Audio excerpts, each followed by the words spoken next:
As a family member, do you feel a sense of shame about this whole incident? Just a minute, brother. A common man of this country, we have to move for that. This is shameful issue. I am not protecting any person.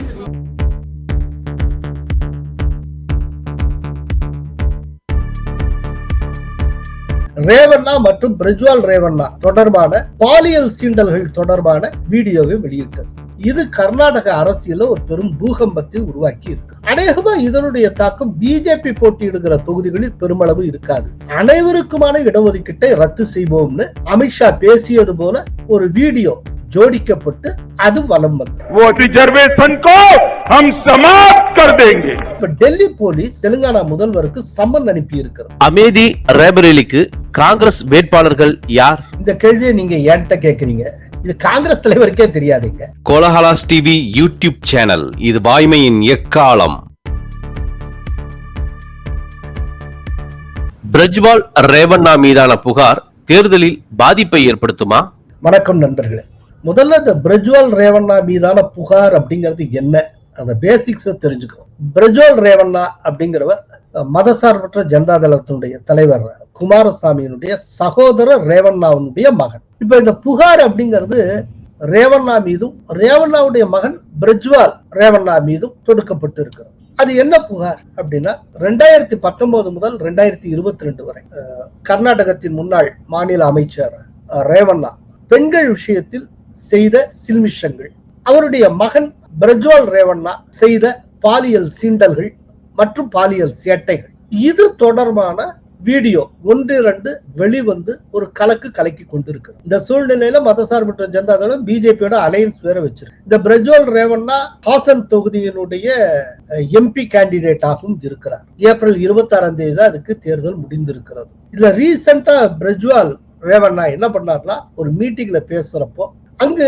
நடந்த கர்நாடகத்துல அண்மையில் நடந்த நேகா கொலை பற்றி அவர் நிறைய பேசினார். அந்த நேகா கொலை, அந்த குற்றவாளியாக இருக்கக்கூடிய ஃபைசல் பற்றி நிறைய பேசி, பெண்களுக்கு பாதுகாப்பற்றதாக இப்ப இருக்கக்கூடிய சித்தராமையா கவர்மெண்ட் மாறிக்கொண்டிருக்கு. சித்தராமையுடைய காங்கிரஸ் அரசுல பெண்கள் பாதுகாப்பற்றவர்களாக உள்ளனர் அப்படின்னு சொல்லி அவர் கூறியிருந்தார். உடனே காங்கிரஸ் என்ன செய்தது அப்படின்னா, உண்மையிலேயே யார்கிட்ட பெண்கள் பாதுகாப்பு அற்றவர்களாக இருந்திருக்கிறார்கள் பாருங்கள் அப்படின்னு சொல்லி ரேவண்ணா மற்றும் பிரஜ்வால் ரேவண்ணா தொடர்பான பாலியல் சீண்டல்கள் தொடர்பான வீடியோவை வெளியிட்டு, கிட்டத்தட்ட இந்த மாதிரியான ஒரு வீடியோ 2800க்கு மேல இருக்கின்றன. அது எல்லாம் ஒரு பென் டிரைவ்ல இருக்கு அப்படின்னு வேற அவங்க சொல்லியிருக்காங்க.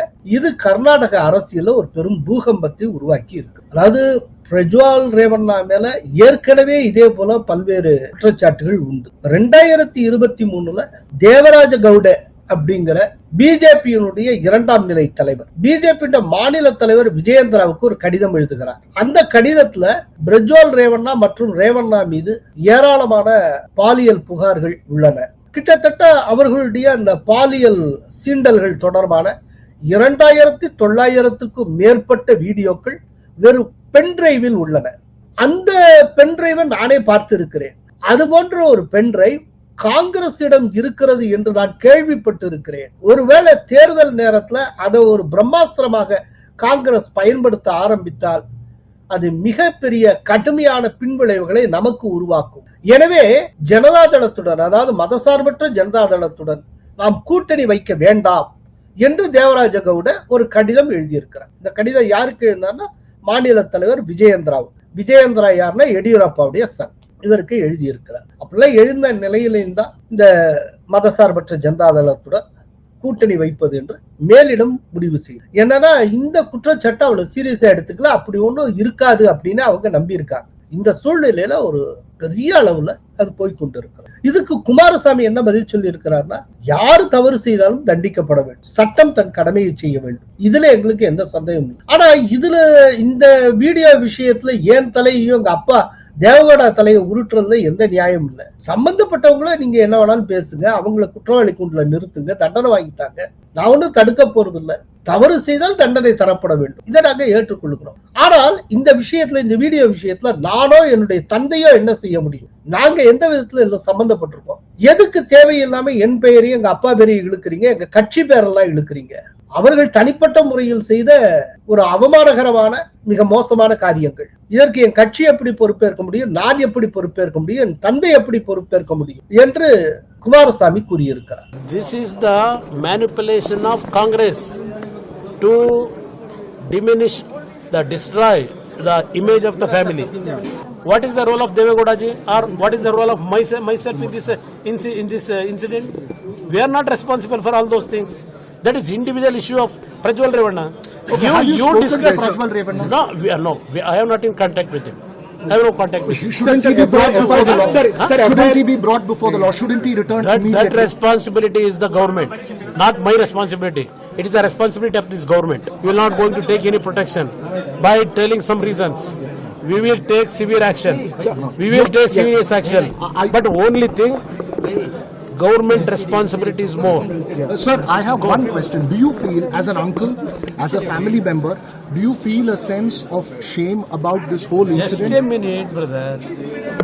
Not only as an uncle, as a citizen of this country, a common man of this country, we have to move for that. This is shameful issue. I am not protecting any person. In this kind of things, we are protested. We have fight against this kind of illegal things. We are not for that. Government, who is running the government? Government has to take the responsibility to come out the real picture.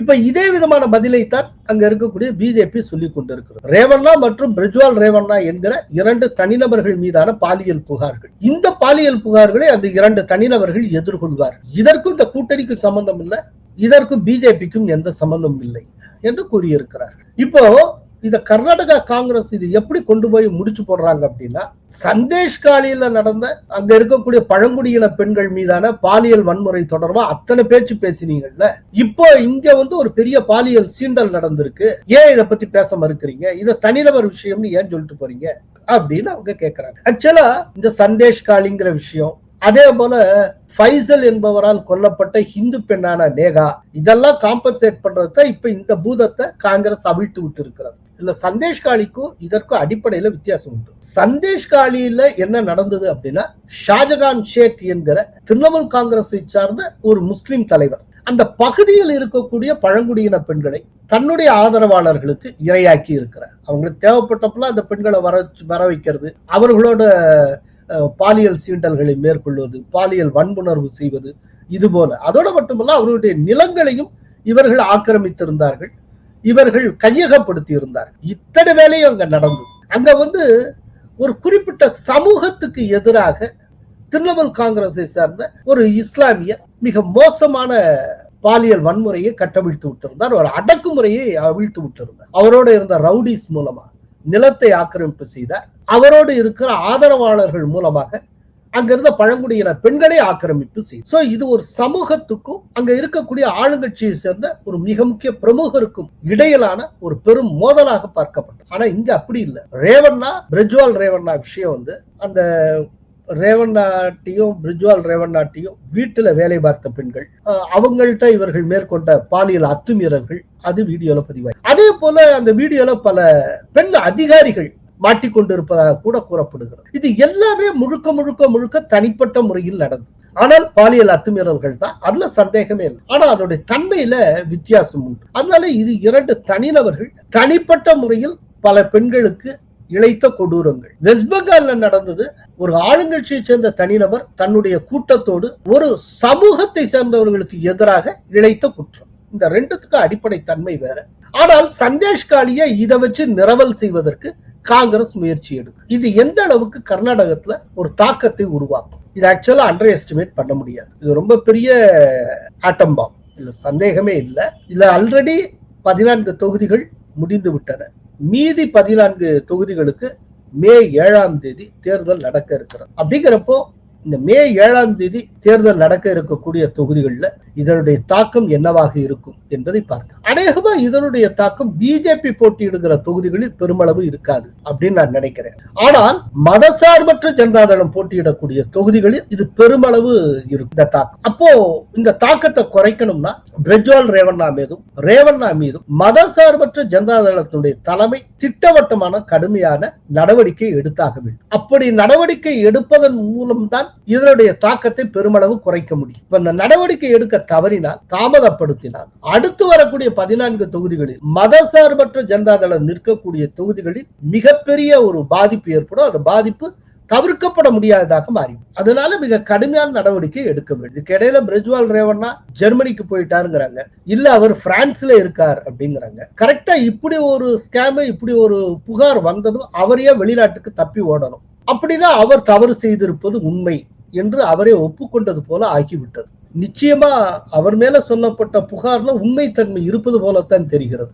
அந்த பிஜேபியினர் உள்பட யாருமே இன்னும் திட்டவட்டமாக மறுக்கவில்லை. இன்னும் சொல்ல போனால் இந்த இருவர் மீதான குற்றச்சாட்டுகள், ரேவண்ணா அண்ட் பிரஜ்வால், இந்த குற்றச்சாட்டுகளை பிஜேபி தரப்புல திட்டவட்டமா யாருமே மறுக்கல அப்படிங்கறத நம்ம நினைவில் கொள்ள வேண்டும். இல்ல பிஜேபி பதில் சொல்றதுன்னா இதை சந்தேஷ் காளியோட ஒப்பிடுறத அதை மறுக்கிறாங்க. மற்றபடி இந்த குற்றச்சாட்டை யாரும் நிராகரிக்கல. இது தவறு இல்லை என்று யாரும் சொல்ல, இது மாபெரும் தவறு. அதற்குரிய தண்டனை அந்த இருவருக்கு கிடைத்தாக வேண்டும். ஆனால் இந்த குற்றச்சாட்டுனால அந்த கூட்டணிக்கு பாதிப்பு வராமல் இருக்க வேண்டும். வராமல் இருக்கணும்னா இந்த இருவர் மீது மதசார்பற்ற ஜனதாதள தலைமை திட்டவட்டமான நடவடிக்கைகளை எடுத்தாக வேண்டும். அமித்ஷா பேசியதாக போலி வீடியோ வந்திருக்கிறது. அதாவது இந்த போலி வீடியோக்களுடைய நடமாட்டம் அதிகமாக ஆரம்பிக்கும். அதையும் குறிப்பா அந்த ஆர்டிபிஷியல் இன்டெலிஜென்ஸை வச்சுட்டு மோசமான விஷயங்களுக்கு அதை பயன்படுத்த தொடங்கி இருக்கிறார்கள். தெலுங்கானால அமித்ஷா அண்மையில் பேசுறப்போ அவர் என்ன சொன்னார்னா, முஸ்லிம்களுக்கு மதத்தின் அடிப்படையில் இடஒதுக்கீடு வழங்கப்படுவதை நாங்கள் ரத்து செய்வோம் அப்படின்னு சொன்னார். இதுல என்ன பண்ணிட்டாங்கன்னா, அனைவருக்குமான இடஒதுக்கீட்டை ரத்து செய்வோம்னு அமித்ஷா பேசியது போல ஒரு வீடியோ जोड़िकपट्टु अदु वलम बंद। मैं यहाँ कहकर जाता हूँ, भारतीय जनता पार्टी की सरकार बनेगी तो एक गैर संवैधानिक मुस्लिम रिजर्वेशन को हम समाप्त कर देंगे। ये अधिकार तेलंगाना के एससी, एसटी और ओबीसी का है, वो अधिकार उनको मिलेगा और मुस्लिम रिजर्वेशन को हम समाप्त कर देंगे। भारतीय जनता पार्टी की सरकार बनेगी तो एक गैर संवैधानिक एससी, एसटी और ओबीसी का है, वो रिजर्वेशन को हम समाप्त कर देंगे। रिजर्वेशन को हम समाप्त कर அது சம்பந்தமா உள்துறை அமைச்சகமே நேரடியாக புகார் கொடுத்து அஸ்ஸாம்ல ஒருவர் கைது செய்யப்பட்டிருக்கிறார். அதே போல இப்ப டெல்லி போலீஸ் ரேவந்த் ரெட்டி தெலுங்கானா முதல்வருக்கு சம்மன் அனுப்பி இருக்கிறது. மே 1ஆம் தேதி நீங்க டெல்லியில எங்களுக்கு முன்னால் ஆஜராகி விளக்கம் தரணும். உங்களுடைய செல்போன் அப்புறம் லேப்டாப் இதோட எங்களுக்கு முன்னால ஆஜராகுங்க அப்படின்னு சொல்லியிருக்காங்க. எதனால ரேவந்த் ரெட்டிக்கு சம்மன் அனுப்பிச்சாங்கன்னா, அந்த வீடியோவை ரேவந்த் ரெட்டியும் பகிர்ந்திருந்தார், ஷேர் பண்ணிருக்கு. அதனால அவர் பொறுப்பேற்கணும். அதனால எப்படி இந்த வீடியோ உண்மைத்தன்மை உங்களுக்கு என்னன்னு தெரியுமா? இது ஒரு டாக்டர்ட் வீடியோ. இது முழுக்க முழுக்க திருத்தப்பட்ட, எடிட் செய்யப்பட்ட ஒரு போலி வீடியோ. இந்த வீடியோவை நீங்கள் எப்படி பகிர்ந்து கொண்டீர்கள் அப்படின்னு கேட்டு டெல்லி போலீஸ் அவருக்கு சம்மன் அனுப்பி இருக்கிறது. அதற்கு ரேவந்த் ரெட்டி என்ன எதிர்வினை ஆற்றி இருக்கிறார் அப்படின்னா, இதுவரைக்கும் சிபிஐ, அமலாக்கத்துறை இதைத்தான் மோடி தனக்கு துணையாக அழைத்துக் கொண்டிருந்தார். இப்போது டெல்லி போலீஸையும் துணை கிடைக்க ஆரம்பித்து விட்டார் அப்படின்னு அவர் அள்ளி விட்டு இருக்கிறார். ஆனால் இந்த வீடியோவுடைய உண்மைத்தன்மை பற்றி ரேவந்த் ரெட்டி எதுவும் பேசவில்லை. அதாவது தெலுங்கானால இந்த மேடையில அமித்ஷா என்ன பேசினார் என்று அங்கு குழுமி இருந்து கேட்டவர்கள் அத்தனை பேருக்கும் உண்மையான வீடியோவில் என்ன இருக்கிறது என்று தெரியும். இப்போது வலம் வந்து கொண்டிருக்கிற வீடியோவில் இருக்கிற மாதிரி எந்த இடத்துல அமித்ஷா பேசவில்லை. சோ இப்போ வரக்கூடிய இந்த பொய்யான வீடியோ உண்மையில அவர் என்ன பேசினார், இந்த ரெண்டையும் இணைத்து கம்பைன் பண்ணி ஒப்பீட்டு வீடியோக்கள் கூட இப்போ வர தொடங்கி இருக்கு. எது உண்மைன்னு நீங்களே பாத்துக்கங்க அப்படின்னு சொல்லி பிஜேபி சைட்ல இருந்து வெளியிடுறாங்க. அப்படி இருந்தோம், ஏன்னா தேர்தல் நெருங்கி விட்டது, இன்னும் ஒரு 5 ஃபேஸ் தான் இருக்கு, ஏதாவது கொஞ்சமாவது ஸ்கோர் பண்ணணும், நம்முடைய எண்ணிக்கையை உயர்த்த என்னென்ன தந்திரங்களை கையாள முடியுமோ அத்தனையும் கையாளுவது என்கிற முடிவுக்கு காங்கிரஸ் வந்திருக்கு. அதனால காங்கிரஸ் மிக மிக தரத்தில் மிக கீழே இறங்கி கொண்டே போகிறது. இப்படியெல்லாம் வீடியோவை திரித்து தவறான வீடியோக்களை வெளியிட்டு அதன் மூலம் ஏதேனும் ஓட்டு வாங்க முடியுமா என்று அது பார்க்க. இப்ப அதனால அதுக்கு ரேவந்த் ரெட்டிக்கு அழைப்பாணை அனுப்பப்பட்டிருக்கிறது. அங்க அவர் சம்மன் அக்செப்ட் பண்ணி அவர் போவாரா இல்லையா நமக்கு தெரியாது. பட் இது சம்பந்தமா தேர்தல் ஆணையத்திலும் புகார் கொடுக்கப்படும். மோடி அவர்களே இந்த புகார் தொடர்பாக விரைந்த நடவடிக்கை எடுக்க வேண்டும் என்று தேர்தல் ஆணையத்தை அவர் கேட்டுக்கொண்டு இருக்கிறார். இப்ப தேர்தல் ஆணையம் வழக்கம் மூலம் மந்தகதியிலேயே செயல்படுமா இல்லாட்டி எதையும் செய்யுமாங்கிறத பொறுத்திருந்து பார்க்க. இங்க பிரதமர் மோடி அவர்களே அனிதா ராதாகிருஷ்ணன் அவ்வளவு மோசமாக பேசினார். அவர் மேல எந்த நடவடிக்கையும் தேர்தல் ஆணையம் எடுக்கல. இத்தனைக்கு புகார் கொடுக்கப்பட்டது. வேடிக்கை தான் பார்த்து கொண்டிருந்தது. இப்ப அதுபோலவே தேர்தல் ஆணையம் இதை வேடிக்கை பார்க்குமா என்ன செய்யும் என்று பார்க்க வேண்டும். ஆனா இதுல இருந்து நமக்கு கிடைக்கக்கூடிய ஒரு மெசேஜ், இந்த ஆர்டிபிஷியல் இன்டெலிஜென்ஸை யூஸ் பண்ணி பேசாததை பேசியதாகவும் பேசியதை பேசவில்லை என்றும் திரித்து சொல்வதற்கு நிறைய வாய்ப்புகள் உருவாகிவிட்டன. அதனால எல்லா அரசியல் தலைவர்களும் ரொம்ப ரொம்ப கேர்ஃபுல்லாக இருக்க வேண்டிய நேரம் இது. அமேதி ரேபரேலிக்கு காங்கிரஸ் வேட்பாளர்கள் யார்? இந்த கேள்வியை நீங்க என்கிட்ட கேக்குறீங்க. இது காங்கிரஸ் தலைவருக்கே தெரியாதுங்க, காங்கிரஸ்காரர்களுக்கே தெரியாது. ஆனா இது அவர்களுடைய பலவீனத்தை உறுதிப்படுத்துது. இப்ப அமேதியில போட்டியிட போற ஸ்மிருதி இரானி வேட்புமனு தாக்கல் செய்து விட்டார். ஆனா அமேதியில் போட்டியிட போகிற காங்கிரஸ் வேட்பாளர் யார் என்பது இன்னமும் தெரியாது. ரேபரேலிக்கு யார் அதுவும் தெரியாது. இதுக்கு இடையில இந்த 2 தொகுதியில ஏதாவது ஒன்றில் போட்டியிட வேண்டும் என்று பிரியங்கா உன்னுடைய கணவர் ராபர்ட் வதேராவுடைய புகைப்படம், பதாகைகள் இதெல்லாம் வச்சு இவர்தான் அமேதியில் போட்டியிட போகிறார், இவர்தான் ரேபரேலியில் போட்டியிட போகிறார் என்று ஒரு வதந்தி கிளப்பி விடப்படுது. வேணும்னே ஒரு டைவர்ட் பண்றதுக்கான டாக்டிக்ஸா கூட இருக்கலாம். அதாவது ராபர்ட் வத்ரா வருகிறான்னு சொல்ல வேண்டியது சொல்லிட்டு கடைசியில வேற ஒருத்தரை போடுறது, ஏதோட டைவர்ட் பண்றதுக்கான ஒரு முயற்சியா கூட இருக்கலாம். பட் என்ன டைவர்ட் பண்ணாலும் யூபியில பப்பு வேக போறது இல்லை. யூபியில காங்கிரஸ்க்கு எந்த செல்வாக்கும் கிடையாது. சமாஜ்வாதி கட்சியுடைய செல்வாக்கு தான் இன்னைக்கு அங்க காங்கிரஸ் செல்வாக்கு. சமாஜ்வாதி கட்சி சார்பில் என்ன ஓட்டு கிடைக்குமோ அதுதான் காங்கிரஸ் கிடைக்க போகுது. காங்கிரசுக்கு தனியா ஒரு ஓட்டும் கிடையாது. நடந்து முடிந்த சட்டப்பேரவை தேர்தலில் 403 தொகுதிகள்ல காங்கிரஸ் வெற்றி பெற்று வெறும் 2 தொகுதிகள். அது பெற்றதும் 2% வாக்குகளை தான். அப்படிங்கிறப்ப காங்கிரஸ்க்கு என்ன செல்வாக்கு இருக்க முடியும்? அதனால ரேபரேலியும் அமேதியும் ரொம்ப ஒரு சஸ்பென்ஸ்ல வச்சிருக்காங்க. அநேகமா அமேதியில ராகுல் காந்தி போட்டியிடுவதற்கு வாய்ப்பு குறைவு. அவர் சேஃபா வயநாட்டுல போட்டியிட்டு இருக்கிறார். இப்ப திரும்பவும் அமேதியில நின்று திரும்பவும் அவர் தோற்றார்னு வைங்க, ரொம்ப அசிங்கப்பட்டுருவார். அதனால ராகுல் காந்தி போட்டியிட வாய்ப்பு குறைவு. அதே நேரத்துல ரேபரேலியில பிரியங்கா பண்ணலாம், போட்டியிடுவதற்கு வாய்ப்பு இருக்கு. அப்படி இல்லை அப்படின்னா பிரியங்காவுடைய கணவர் போட்டியிடலாம். அந்த 2 தொகுதியை எப்படியா அந்த ஃபேமிலி மெம்பர்ஸ் தொடர்ந்து தக்க வச்சுக்கணும். ஃபேமிலி மெம்பர்ஸ் தொடர்ந்து போட்டியிடுற அந்த ஒரு பழக்கம் அப்படியே இருந்துகிட்டு, அந்த லெகசி இருந்துகிட்டே இருக்கணும். அப்படிங்கறதுல காங்கிரஸ் கட்சி கான்சென்ட்ரேட் பண்றதுக்கு வாய்ப்புகள் உண்டு. அதனால ஆனா ஒண்ணு, இந்த ரேபரேலியிலும் சரி அமேதியிலும் சரி இவர்கள் யார் போட்டியிட்டாலுமே அங்க ஒண்ணு பெரிய ஒரு தாக்கத்தையோ பெரிய திருப்பு முனையோ ஏற்படுத்தி விட முடியும். அதனால ரேபரேலியிலும் சரி அமேதியிலும் சரி காங்கிரஸ் தரப்பில் யார் போட்டியிட்டாலும் அவர்கள் தோற்பது உறுதி. அந்த கேண்டிடேட்ஸ் பிஜேபி கேண்டிடேட்ஸ் ரொம்ப எளிதாக வெல்லுவார்கள். இன்னைக்கு யூபியில இருக்க சிச்சுவேஷன் அதுதான். அதனால இது பெரிய சஸ்பென்ஸ் எல்லாம் உருவாக்கி அத ஒரு பெரிய திருப்பு முனை மாதிரி எல்லாம் ஆக்கி ஜிமிக்ஸ் பண்ணி இந்த இமேஜ் பில்டிங் மெக்கானிசம் இருக்குல்ல அதெல்லாம் பயன்படுத்தி இதனால ஒண்ணுமே ஆக போறது இல்லை. கேட்டா ஏற்கனவே சொல்லி இருக்கலாம். இப்ப கடைசியா சொன்னால என்ன ஆயிட போகுது பார்க்கலாம்.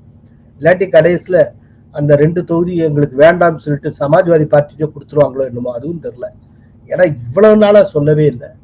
அப்படின்னா என்ன கேண்டிடேட்ஸுக்கு அங்க பஞ்சம்னு அர்த்தம், போட்டிடுறதுக்கு பயப்படுறாங்கன்னு அர்த்தம். ஆனா அதே நேரத்துல பாரம்பரியமா அது ஒரு ஃபேமிலிட்டே இருந்துட்டு வர்றதுனால அந்த லெகசி இருக்கணும்னு நினைக்கிறாங்க. பட் அது என்ன குழப்பம்னா லெகசி இருக்கணும்னு ஆசைப்படுற தப்பு இல்லை.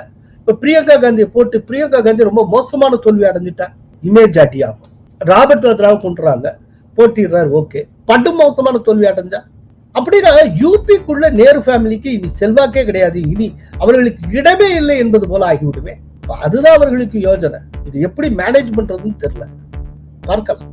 நன்றி, வணக்கம். கோலஹலாஸ் டிவி யூடியூப் சேனல், இது வாய்மையின் எக்காலம்.